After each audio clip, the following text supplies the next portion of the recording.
নমস্কার, আমি কৃষ্ণা রান্নাঘরে আমি স্বপন বলছি।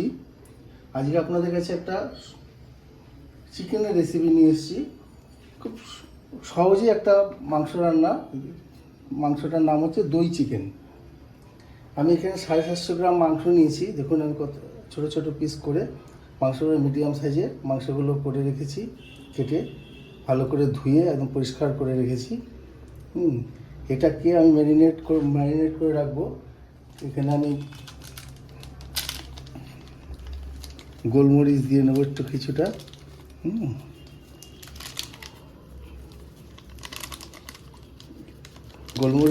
গোলমরিচটা এমনিও খাওয়া খুব ভালো, আর গোলমরিচের ঝালটা ভালোই লাগে খেতে।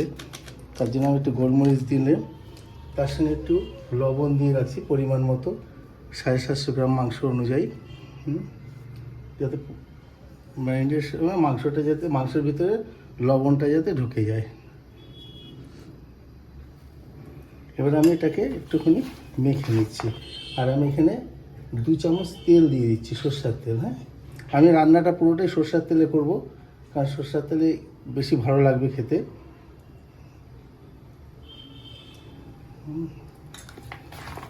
মাংসটাকে আমি মেখে 15-20 মিনিটের জন্য আমি রেখে দেবো মাংসটা ম্যারিনেট। এবার মাংসটা আমি ম্যারিনেট করতে রেখে দিয়েছি 15 মিনিটের জন্য। এবার মাংসটা রান্না করতে আমার যা যা লাগবে, এখানে আমি ফোড়নের জন্য নিয়েছি 2টো তেজপাতা, 3টে এলাচ, ছোটো এলাচ, লবঙ্গ, দারচিনি, আর 2টো শুকনো লঙ্কা, আর অল্প গোটা জিরে। আর এই পেঁয়াজটা নিয়েছি আমি 3-4টে পেঁয়াজ কুচি কুচি করে কেটে রেখেছি। আমি পেঁয়াজটা তেলের মধ্যে ভাজবো আর কি। তার সঙ্গে লাগবে আমার, এখানে আমি একটা বাটিতে কাজু বাদাম আর টক দই পেস্ট করে রেখেছি। আর একটা বাটিতে আছে এখানে আদা, 50 গ্রামের মতো আদা, আর 15-20টার মতো রসুন, টমেটো একটা, 2টো শুকনো লঙ্কা, কাঁচা লঙ্কা, আর আছে আপনার এখানে একটা টমেটো দিয়েছি, বড় টমেটো। আর এখানে আছে আপনার জিরের গুঁড়ো, হলুদ গুঁড়ো, আর আছে আপনার এখানে আরেকটা বাটির মধ্যে আমি রেখেছি হচ্ছে জিরের গুঁড়ো, আর হচ্ছে হলুদ, আর কাশ্মীরি লঙ্কার গুঁড়ো। এটাকে নিয়ে আমি একসঙ্গে একটা পেস্ট করে রেখেছি।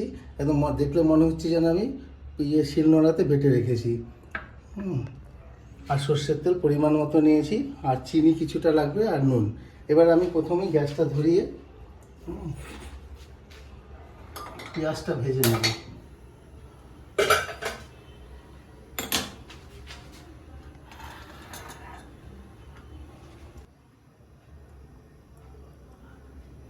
আমি এখানে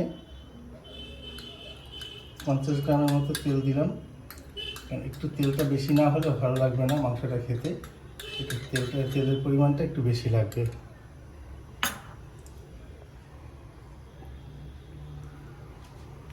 তেল গরম হয়ে গেছে।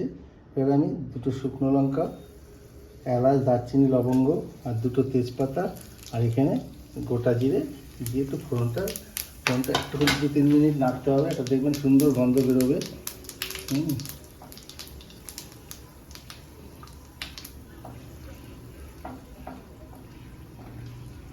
একটা গন্ধ বেরোবে, দেখবেন সুন্দর একটা গন্ধ বেরোবে ফোড়নের। এরপরে আমি পেঁয়াজটাকে এখানে দিয়ে দিচ্ছি। পেঁয়াজটা একটু লাল লাল করে ভাজতে হবে।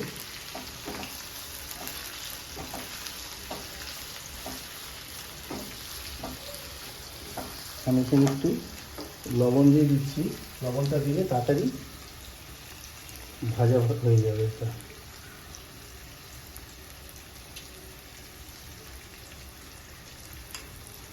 আর এখানে একটুখানি চিনি দিয়ে দিচ্ছি অল্প করে।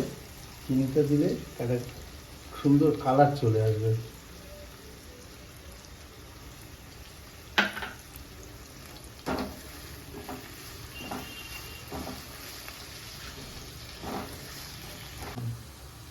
পেঁয়াজটা ভাজা হয়ে গেছে, বেশি ভাজবেন না, বেশি পুড়ে গেলে এটা তেতো ভাব চলে আসবে। এবারে আমি এখানে আদা, রসুন, কাঁচা লঙ্কা, টমেটো পেস্টটা দিয়ে দিচ্ছি। 2 মিনিট একটুখানি আমি এটা ভালো করে কষিয়ে নেব। যাতে আদা রসুনের গন্ধটা চলে যায়।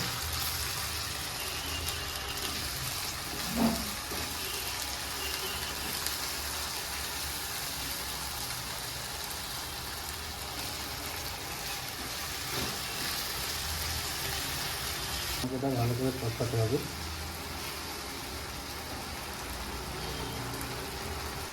2-3 মিনিট হয়ে গেছে। এবারে আমি এখানে জিরে, হলুদ যে পেস্টটা করে রেখেছিলাম, পেস্টটা আমি এখানে দিয়ে দিচ্ছি। দেখুন পেস্টটা কত সুন্দর পেস্টটা হয়েছে, মনে হচ্ছে যেন সেদিন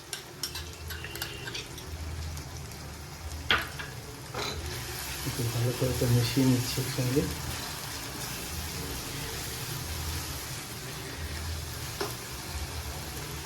একটু জল দিয়ে, বাটিটার মধ্যে একটু মশলা লেগে আছে, এটা একটু জল দিয়ে ধুয়ে আমি এর মধ্যে দিয়ে দিচ্ছি। বেশি হাই ফ্লেমে এটা করবেন না, মশলাটা পুড়ে যাবে। অল্প আছে করবেন, আস্তে আস্তে কষাতে হবে এটাকে।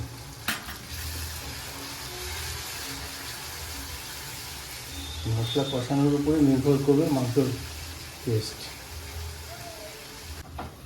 মশলাটা কষাচ্ছি, এবার আমি একটু ঢাকনা দিয়ে এটা ঢেকে রাখবো যাতে মশলাটা ভালো ভাজা হয়ে যায়।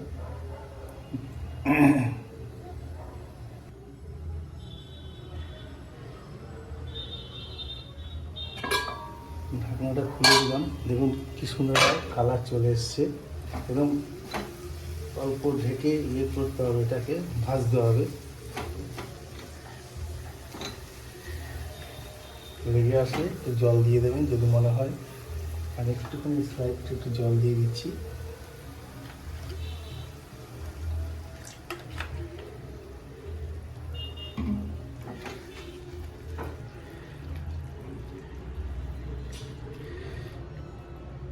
এবার আবার একটু ঢেকে রাখি কিছুক্ষণের জন্য।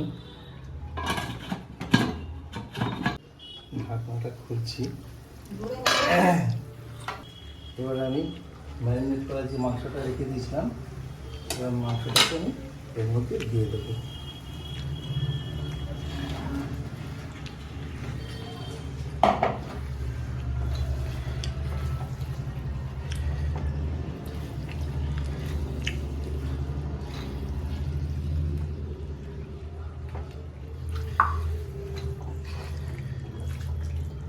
ভালো করে মশলার সঙ্গে মাংসটাকে মিশিয়ে নিতে হবে।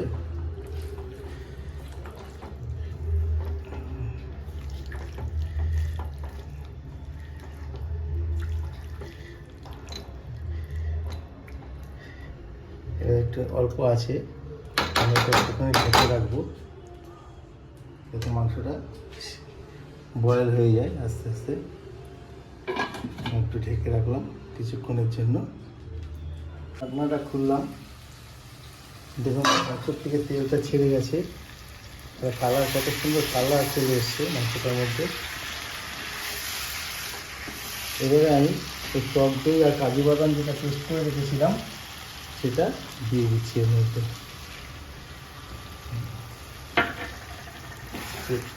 হাই ফ্লেমে এটাকে নাড়তে হবে, না তো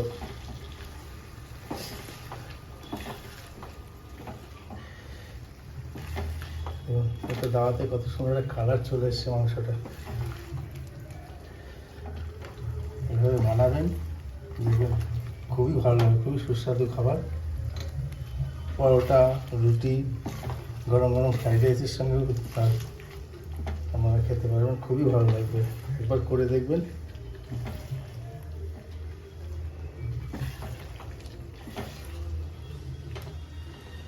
আমি এর মধ্যে একটুখানি লবণ দিয়ে দিচ্ছি, লবণটা একটু কমই দিয়েছিলাম এর আগে। আর একটু অল্প অল্প করে একটু পরে দেখে নেবেন যদি লাগে পরিমাণ মতো। আর একটুখানি আমি এখানে চিনি অ্যাড করছি, সেই চিনিটা আপনারা দিতেও পারেন নাও দিতে পারেন, কিন্তু আমি একটু চিনি দিই, কারণ একটু ইয়ে হলে মিষ্টি হলে মানে ভালো লাগবে খেতে। এটা বেশি ঝাল হবে না, ঝালটা আপনাদের এখন ইচ্ছা মতো দেবেন। আমি অল্প করে ঝাল দিয়েছি।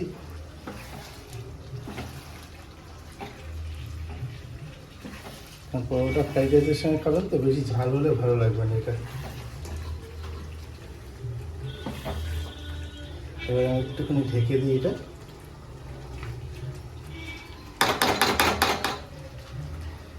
ঢেকে দিচ্ছি।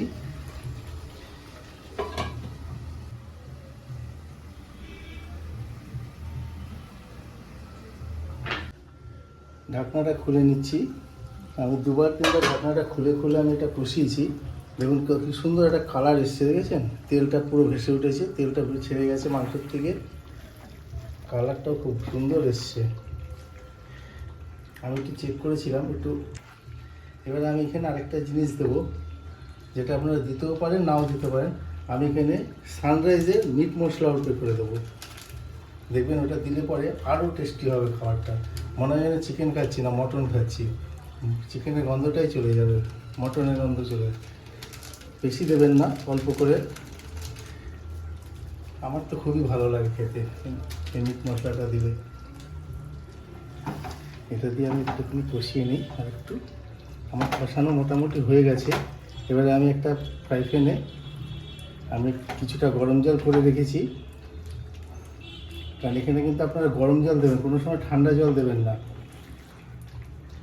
গরম জল দেবেন।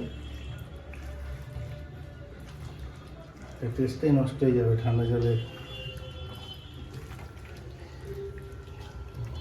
ফ্লেমটা বাড়িয়ে দিলাম আর একটু কষিয়ে নিই। ঢাকনাটা খুললাম। দেখুন একদম পুরো মাংসটা আমার রেডি। এবার আমি একটু জল দেবো অল্প পরিমাণে, গরম জল। এখানে বেশি দেবেন না, কারণ এগুলো মাখা মাখায় ভালো লাগবে, বেশি ঝোল হলে ভালো লাগবে না। হ্যাঁ, অল্প 2 কাপের মতো আমি জল দিলাম এখানে। একটু মাখা মাখাই এগুলো খেতে ভালো লাগবে, কারণ আমরা রুটি ফ্রাইড রাইস, গরম গরম পরোটা সঙ্গে এটা দারুণ লাগবে খেতে। জলটাকে একটু ফুটতে দিই, একটু ঢেকে রাখি, তারপরে আসছি আপনাদের কাছে। মাংসটা আমার রেডি হয়ে গেছে। দেখুন এই ঝোলটা রাখতে হবে, ঝোলটা ঠান্ডা হয়ে গেলে দেবেন, এটা আরও টেনে যাবে। মাংসটা আমার কমপ্লিট। এবার আমি এটাকে ঢেলে নেব একটা পাত্রের মধ্যে। আমি গ্যাসটা অফ করে দিলাম। একবার খেয়ে দেখবেন, আশা করি ভালো লাগবে।